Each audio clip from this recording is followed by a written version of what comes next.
ಇದನ್ನು ಗೊತ್ತಾನ may be ನೀವು ಇದನ್ನ ಎಲ್ಲ ಮನೆ ಹೊರಗೆ ನೋಡಿರ್ಬೋದು, ಆದ್ರೆ ಇದ್ರ ಹಿಂದೆ ಒಂದು ಸ್ಟೋರಿ ಐತಿ.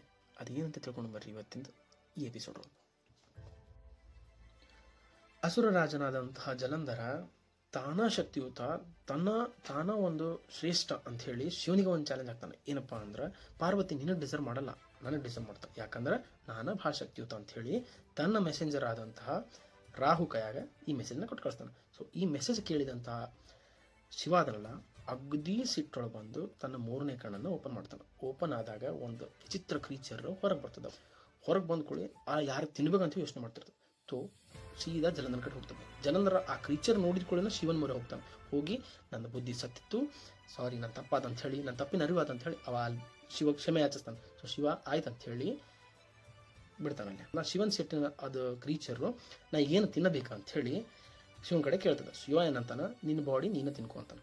ಸೊ ಆ ಕ್ರೀಚರ್ ತನ್ನ ಬಾಡಿ ತಾನೇ ತಿನ್ಕೋತೈತಿ, ಉಳಿದಿರೋದು ಒಂದು ಹೆಡ್ ಅಷ್ಟೆ, ಮುಖ ಅಷ್ಟೆ.